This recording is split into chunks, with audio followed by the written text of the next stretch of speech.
Welcome everybody to Project You, Project Me, the FTG guide to self-belief and self-coaching. Why not come along and listen to people like you, people like me, leaving legacies for your future. So welcome everybody to Project You, Project Me, removing the fear in transition and beyond. And today, episode 28, I believe, we have a old and bold Matty Spruce. So Matty, how are you, pal? Really good, thanks, John, mate. Really good, thanks. It's fantastic to see you and fantastic to see you doing well. And for those who were looking for that connection, me and Matty were in different services, so we were often seen kicking each other on a football pitch. He probably was kicking me more, or running past me actually. But we played for the army together, and he was the supplier of many a goal that I scored. So I know I go on about my goals all the time, Matty. But tell me a bit more about yourself. You know, where you grew up, why you joined the military, your kind of career. Yeah, no problems. First of all, thanks for the opportunity to come on. It's an honour, mate, and also great to see you doing so well as well. So I grew up in North Wales, bounced around a couple of high schools up there, and ended up sort of finishing my exams, my GCSEs, if you want, in Prestatyn. I always played a lot of football growing up, and back then there wasn't really a step between under 16s and adult football. So when I made the transition of sort of like finishing playing at 16-year-old, I wasn't very physically well developed, so I didn't really, it was never going to play in the adult game. And but I was really interested in working in sport. So the idea was that I would go to college, go to university, become a physio, and then I would work in football. That was the dream.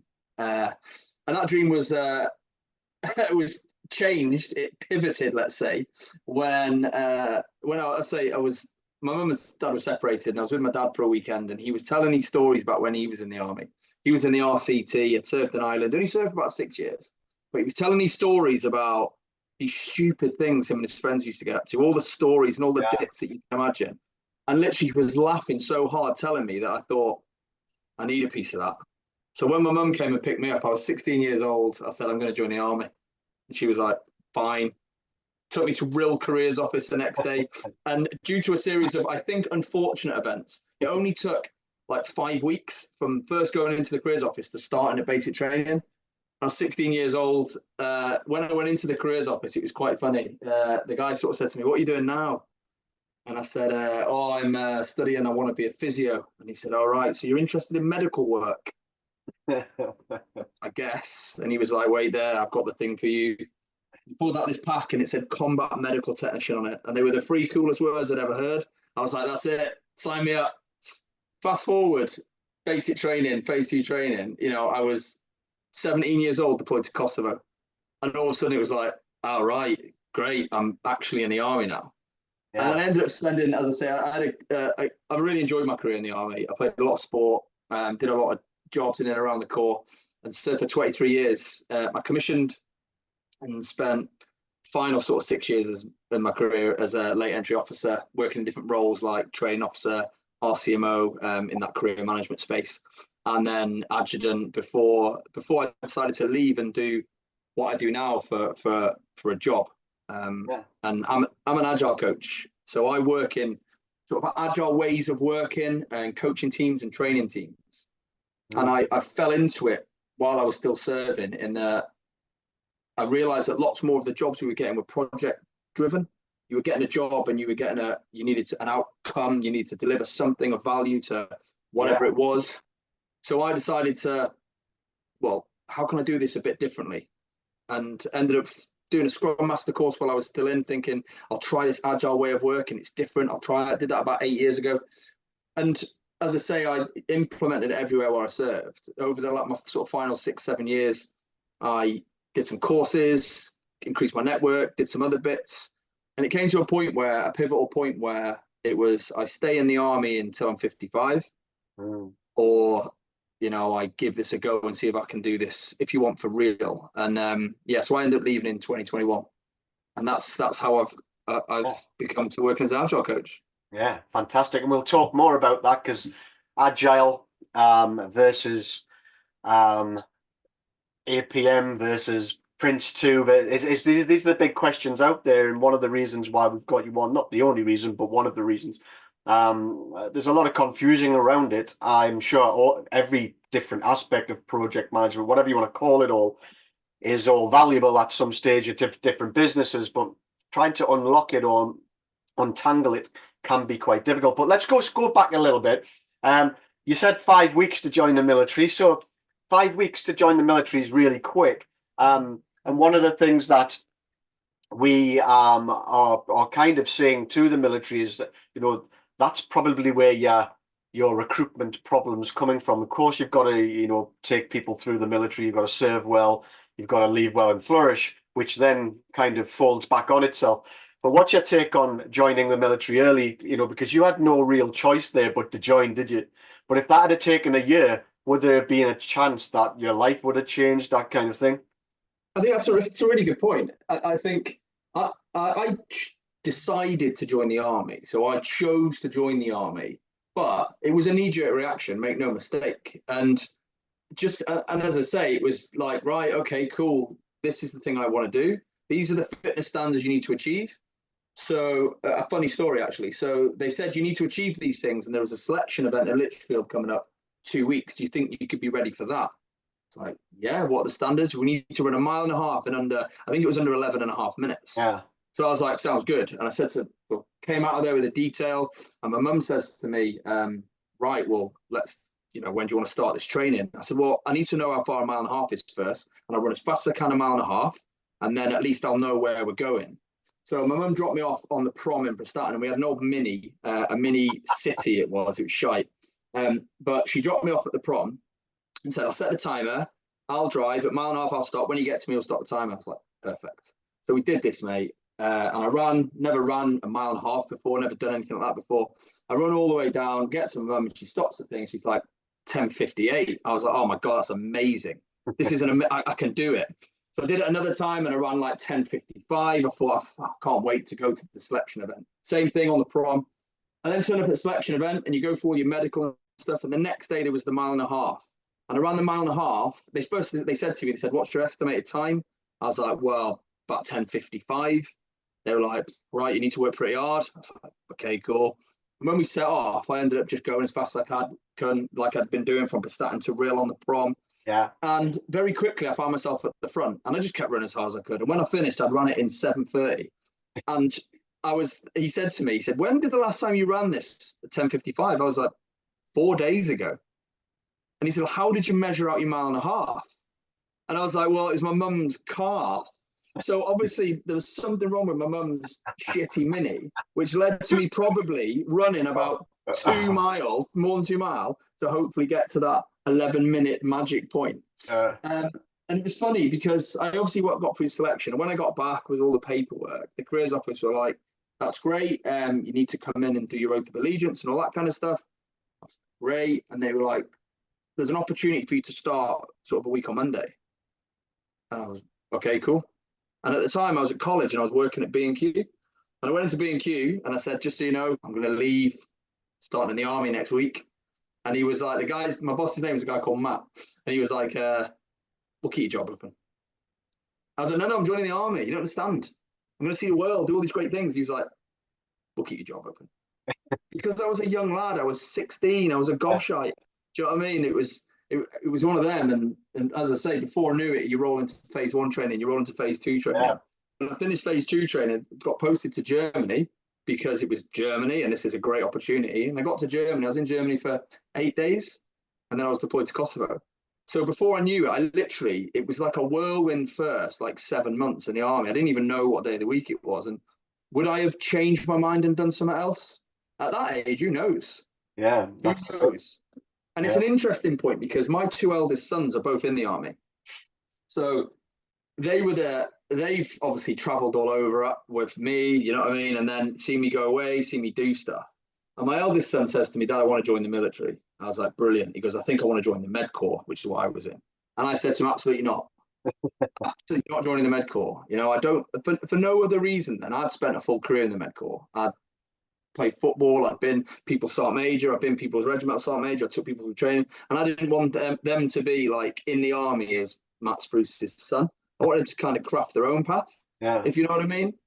And then, so Ethan joined, and then Cameron decided to join as well. And Ethan's in the REMI now, and the process to join was a lot longer, and much more digital. You know, there's lots more. Yeah. Before he faced anybody, Mm. he was 2 or 3 steps down the line. Mm. And then Cameron was the same thing. And they joined within a month of each other because Cameron went to the college at Harrogate, and he did his year there, and Ethan went through the normal phase 1 process. So it's a different recruiting process now than it was then. But they really wanted to, and I think Ethan certainly would have joined no matter how long it took. Yeah. Whereas Cameron was a bit more like me. I think if a better offer had come along in the gap between him deciding on that first day, I think he'd have punched out. Yeah, well, you brought up another point there by default, really, is that the real reason, or the majority of people that join the military always come from families, from what people say.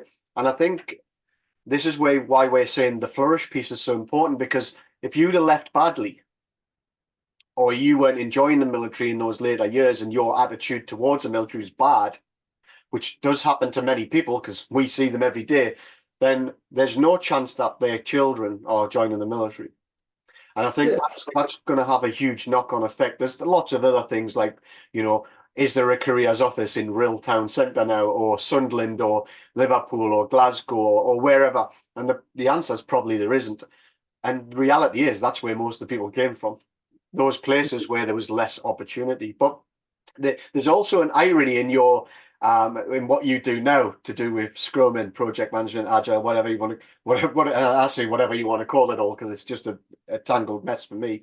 But that's a kind of project you had there, but you didn't actually really break it down and kind of work out why you were, because it's kind of, you could have done that then if you knew you were going to be in project management and actually realized that your 10:58 was actually 7:30 and there was a blocker in there somewhere that some kind of scrum master should have sorted out for you. But you know, I'm sure we could go through that later. But you, as your career came to an end, you mentioned lots of stuff as a LE officer. And for those who are listening who haven't served, that's somebody who's gone all the way through the ranks and then being commissioned as an officer, which is different to someone who directly enters the military as a DE officer.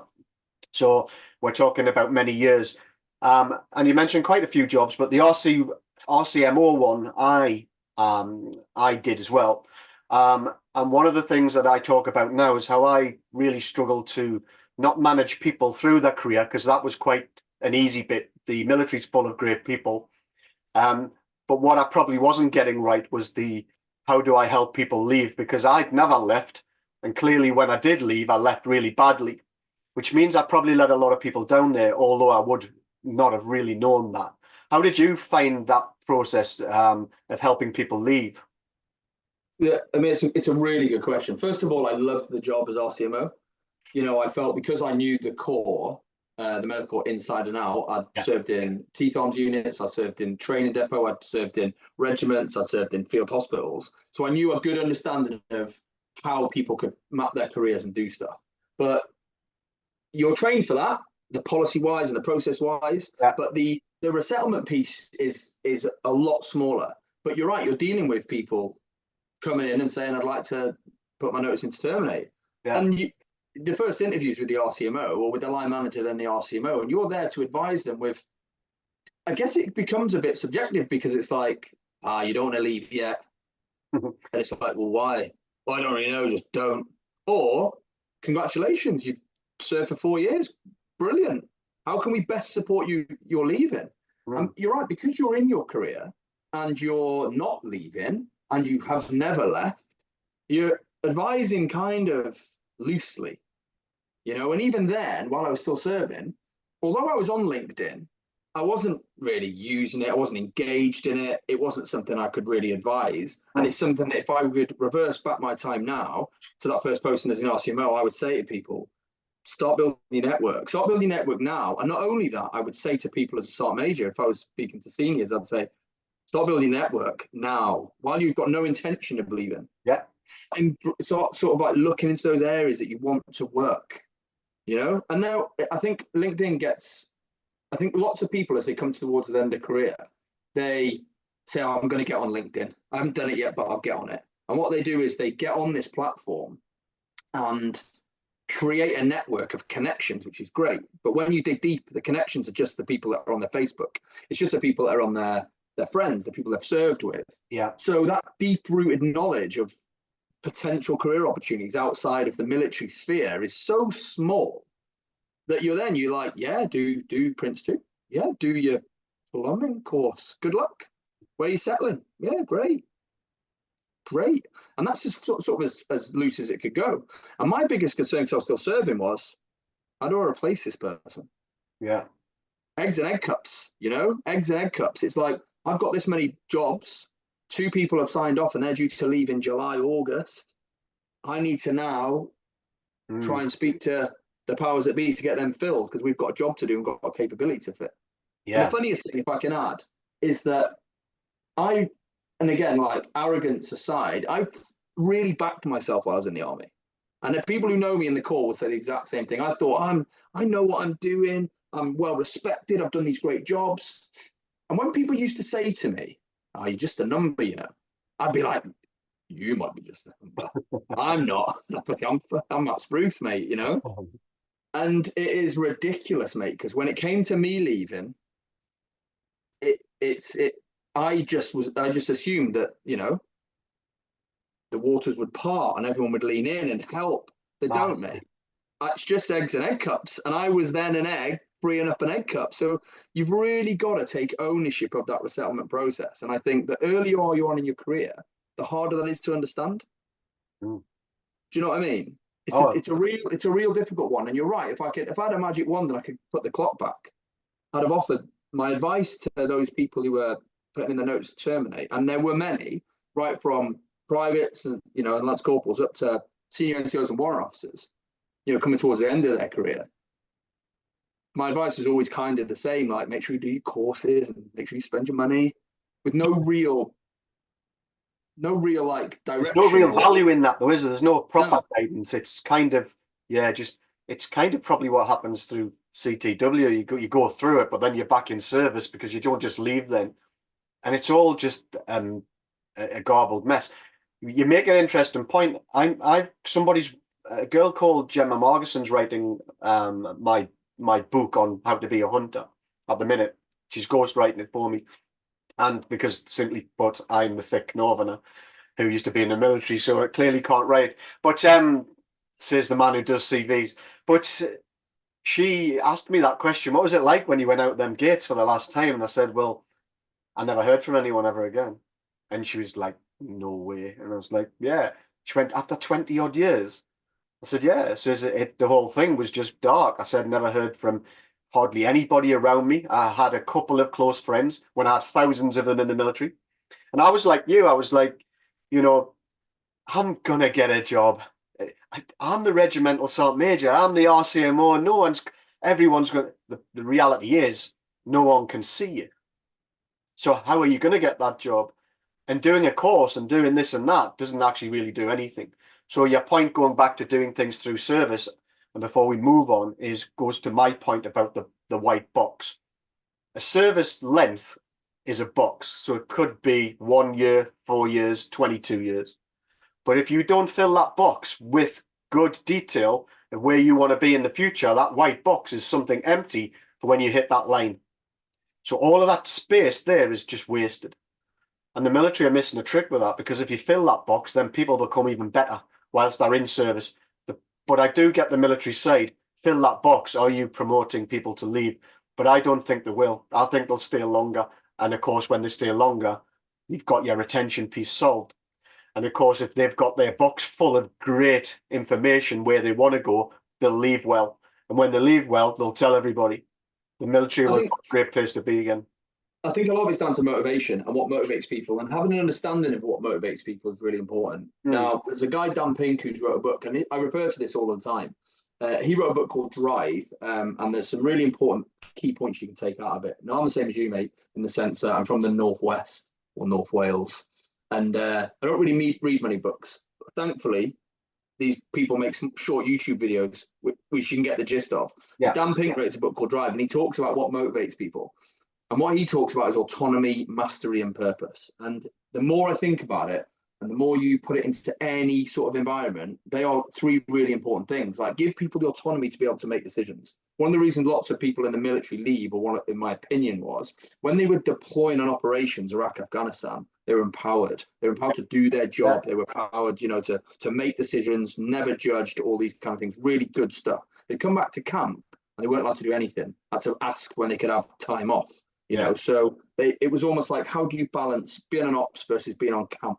You know, and when the ops sort of dried up, certainly in the Royal Army Medical Corps, we saw a lot of people leave because they weren't doing that job on ops that they were brilliant at. So they left, and the private sector took them. You know, they took them, and they took these great opportunities and this great money. The other thing is that mastery. Give people the skill set they need to do the job.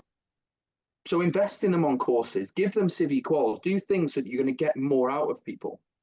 Some of the stuff I've been doing with a guy called Wayne Smallman at Mill Scrum is trying to bridge that gap. And we'll get on to Agile and Scrum, but like, it's where that fits in the military. How can you interpret it? How can you implement it to get a bit of value, but get an understanding of it so that when you leave, you've got this experience of doing stuff, as opposed to saying I was a section commander responsible for 10 bots. Absolutely. You know what I mean? And the final thing is purpose. Understanding what it is you're doing. And how many times do people in the military get dipped with something on a Friday afternoon? And you're like, I've got no idea why we're doing this. And it's because someone senior to them has said, because I said so, as opposed to saying, listen, I know it's rubbish, but we need to get these vehicles ready for this time because this is happening on this day to affect this. Total transparency. And that doesn't happen. And I think understanding what motivates people would help from a leadership perspective, will absolutely help in retaining more people. I definitely think that. And if we invest time in that, giving people the opportunity to make decisions, giving them the skill set, like you said, filling the white box with valuable stuff, not nugatory stuff, then we're going to have people who are going to want to stay. You know, they're going to want to stay, they want to do the job. And when they do leave, they're not going to leave bitter. Yeah. Well, you pay people to do a job. You know, if we just take a stereotypical rank and say, let's say corporal, which is really, you know, the top of the junior level, if you want to call it that. They do a load of great stuff on ops, and they come back and they're basically then stuck in the garages because everybody above them's doing the jobs that they're supposed to be doing, because that's the way it's all fell back into on barrack life, and it's terrible. But a corporal could be getting paid £38,000, and then to say, well, you've got no responsibility, that would never happen in Civvy Street. Someone on £38,000 is going to have to do that job. 100%. And that's the other thing. It's like, you'll say you've got no responsibility, or go and do this thing, come and let me know you've done it so I can check it. It's like you're taking autonomy away from people. Yeah. I always remember when I was a young medic, it's like you would deploy on ops, and I would do that. There was a course called the Battle School, Battlefield Advanced Trauma Life Support, and BARTS, Battlefield Advanced Resuscitation Techniques. And they were like advanced courses you could do before you would deploy. So you had to be a class 1, and you had to do these 2 advanced courses that would then put you in a really good space to deploy ops. And it involved doing things like giving all various types of drugs, doing types of surgical airways, doing all kinds of stuff. But then you bring me out of ops and put me in the UK. I couldn't do any. I couldn't cover a kid's football match. Didn't have a first aid at work certificate. It was like the comparison of being on ops and being able to do this crazy life-saving stuff to being in the UK, where it didn't bridge across. It was absolute madness. And it's a lot better now, you know, lots more appalling of civilian qualifications, you know, lots more stuff behind that. And I think that's a real positive that the military, certainly the Royal Army Medical Corps has done. Well, the thing is, you know, the reason we're sitting here today is because we loved our service. And the thing is, what we want to do is we want to improve that for everybody else. There's nothing worse than hearing bad things. What I want to do is for everybody to say, wow, you've had a great service, but look how brilliant the military is now. You must have loved that. But people don't say that. They're kind of saying, was it this bad? Was it really?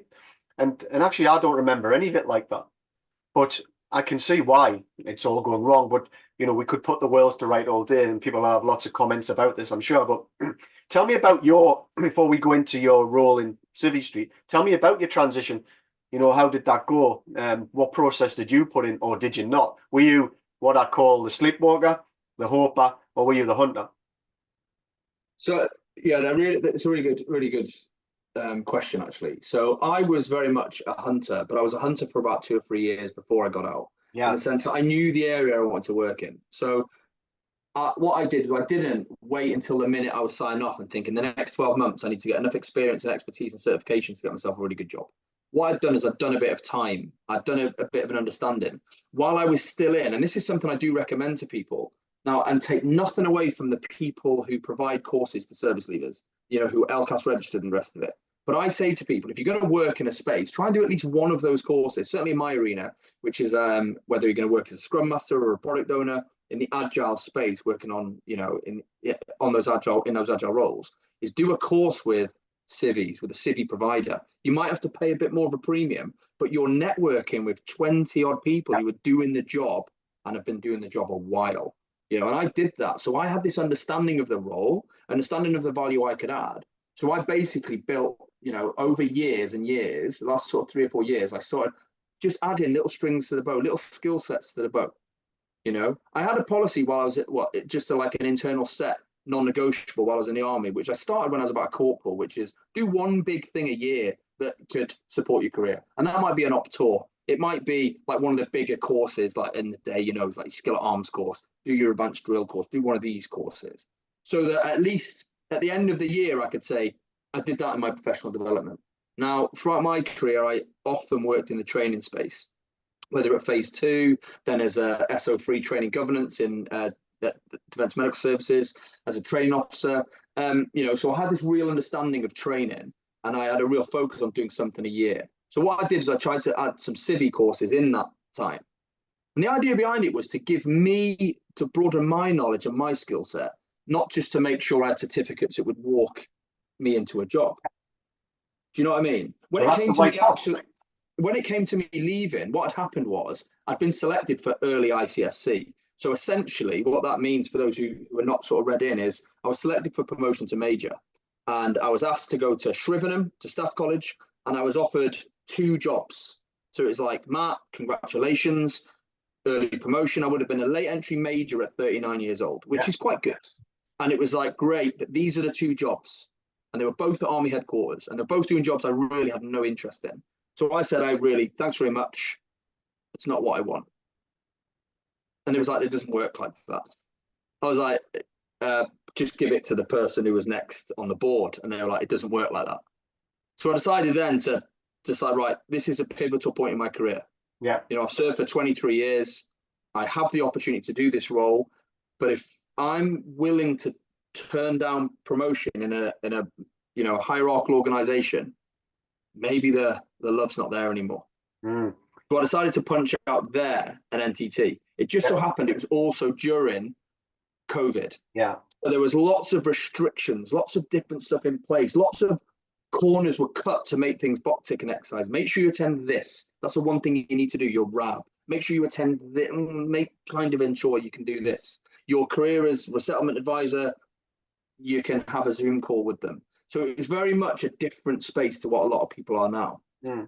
So I make like no apologies for saying it. I know my resettlement was easier and my decision to leave was easier because I'd served for 23 years. So I had the security blanket of a pension. Okay. It wasn't like I was taking as big a risk as some people do now because they're a corporal or a sergeant, they've got a wife, they've got kids, and they're thinking, right, I haven't got that immediate pension. I haven't got that immediate money I can fall back on to then set myself up in a house and all these kind of things.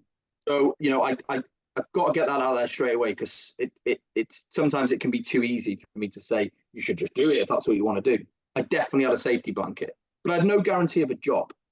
I had no guarantee of an interview. I had no guarantee of anything. I just knew an arena I wanted to work in. So in that sort of final year, when I decided to push the button at NTT, they assigned me up as an adjutant up at a reservist unit in Manchester because I was settling in North Wales. And even that was really good because it wasn't a busy unit. What was asked of me was very little.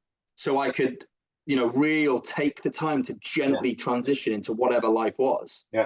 Fortunately, I had a house. My wife works. Do you know what I mean? So we were in this position where, great, I've got a house. Great, I've got a pension. Right, what's the minimum amount I'm prepared to earn? What's the minimum amount where I'm going to look at working in a job I want to work in the agile space? And that's how I started. You know, I looked at a number of the organizations who are offering like almost like a step into course, like FDM Group were doing some good stuff. Some people have been through the process before and offering the opportunity to a 2-week course, and then they would offer you a contract. You would be bound for them for 2 years, but you had this support network around it. And I like the idea of it. So I went through the advanced selection process and they selected me, which was great, but I didn't get a contract. I didn't get a contract. Next day, didn't get a contract the next day. And I thought, getting a job's going to be really hard. So I messaged them and got ghosted. And I thought, I've had a conversation. They've agreed a salary with me and now I've got nothing. Maybe it's just things will take longer. And this is about 4 months before leaving. So it's a bit squeaky bum time, you know? And then on the Saturday, I got a message on LinkedIn from someone at a company called Capgemini, which is a huge global consultancy, saying, see some of your bits in your skill set. You've got a lot of training stuff and you've got a lot of agile stuff. Are you willing to have a conversation? And honestly, at first I thought it was like a spam. So I messaged back saying, yeah, we can talk now if you want. It was Saturday, not up to much. And I spoke to a guy called John Kesselfeld, and he was the head of the Agile Tower within financial services in Capgemini. Yeah. And cut a long story short, he said, we really want you. Your profile's exactly what we need. I've had a great conversation with you. Would be prepared to interview on Tuesday with the client, and the client was HSBC. So I said, yeah, brilliant. Didn't really understand how it all worked. Got my suit on, virtual. So I sat in my dining room in my suit, shoes as well, by the way, and have this interview. And HSBC were like, great, we want you for the role. So this was like brilliant. Capgemini said, well, then we have you, send you a contract. I was like, oh my God, I've got a job. This is amazing. That was on the Tuesday. The Wednesday, no contract. Thursday, no contract. You know, so I'm like, this is going to be really, really ruthless. I've read about this a lot. People get blanked a lot. So on the Friday, I emailed back and I sort of was like, right, I had the interview Tuesday. You told me you were going to offer me a role. I've had no contract. So straight away, I get a phone call from the HR. And she was like, we've sent the contract. Is your email address matthew.spruce8@gmail.com? I was like, no, it's matthew.spruce81@gmail.com. And she's like, I'm so sorry. Resends the email and had a contract. So it was, I would gone out looking for a job in an area I wanted. So I was hunting, if you want. Mm. But because of the work and the background I'd work done and the advice I'd taken from people on LinkedIn and the networking, it's sort of like we met at like a purple patch, and I got the role with a company that were really, really, really good, you know, and they were really supportive of my transition, and they paid pretty good money too. So it was a real opportunity to, or something I can constantly tell anyone who messages and says, I'm looking at getting out, what's your thoughts on this? What's your advice on this? Is you've got to build a network. You've got to build a network, and don't think that it isn't there. Just because you're used to the military, sometimes people letting you down, like you said, you left, no one called you. Industry isn't like that, you know. And if you have a good platform and build good connections, and you have those conversations with people, then doors will open, you know. Yeah.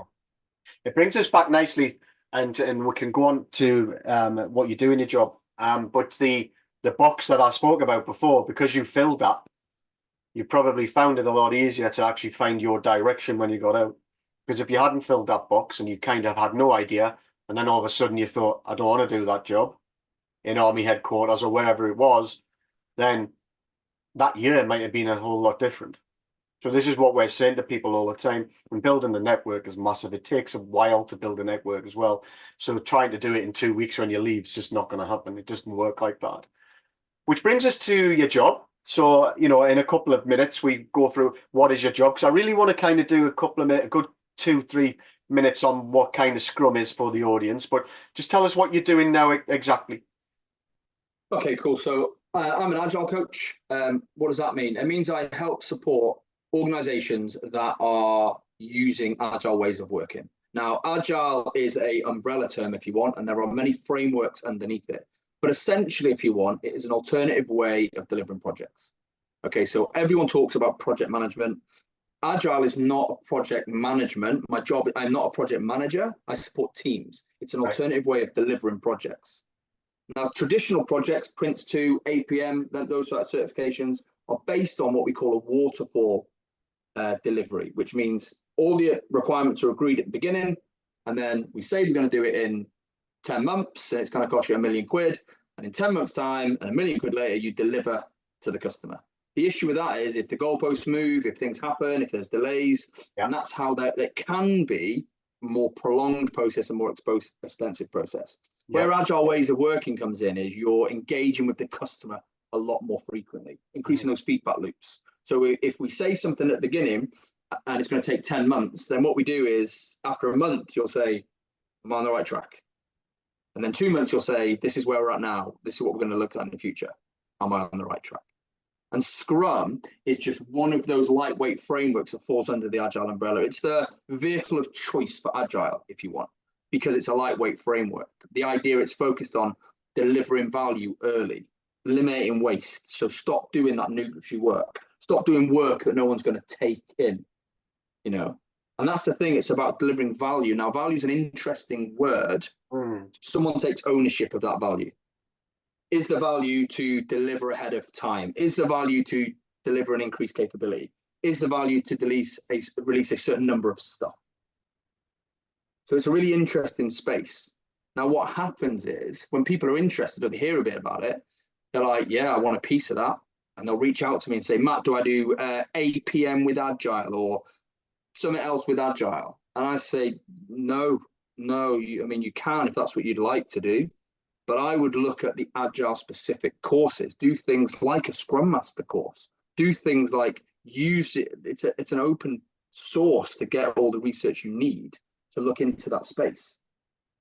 Reach out to people who are working in there, and because where we, and when I say we, I mean ex-military, fall really well into the Agile space is that we understand how to get the best out of people. We understand how to resolve conflicts at the lowest level. We understand how to communicate. We're not afraid of presenting. We're not afraid of facilitating. We understand how to problem solve, and we've all got that skill set, even to a point of I'm organizing a mess do. How do I get everyone in the right seats? How do I do these things? And you will have your own way of doing it. One of the things that's really important in the Agile space is visualization of the work, you know, not just keeping it on an Excel spreadsheet, not keeping it on a list in your book, not keeping it all in the manager's head so that when he has to work, it's the manager that gives out the task. The Agile space is about being totally transparent, getting all the work out so everyone can see it and have an understanding of the value it brings so that they can go, well, I think we should do this next. And you say, great, empowerment. Like I said earlier on, autonomy, mastery, purpose. It's really important. It's a flatter structure how we develop our teams so that there isn't this hierarchical set where we got to get told what to do and we have to do this and we have to do that in this order. It's very much we understand as a team that if we deliver this, that's good. If we don't deliver this, that's not so good. And it changes the focus from outcome based to output based to outcome based. Outcomes are this is what we need to do to deliver value. Output is you make sure you're in 9 till 5 and don't leave a minute before 5. Because that's what's in place. What you do in that time, okay, cool, but you're in work 9 till 5. Outcome based is deliver these 10 things this week. If you deliver them 10 things, and that involves you starting at 10, leaving at 4, or working a bit late one day and early the next, so what?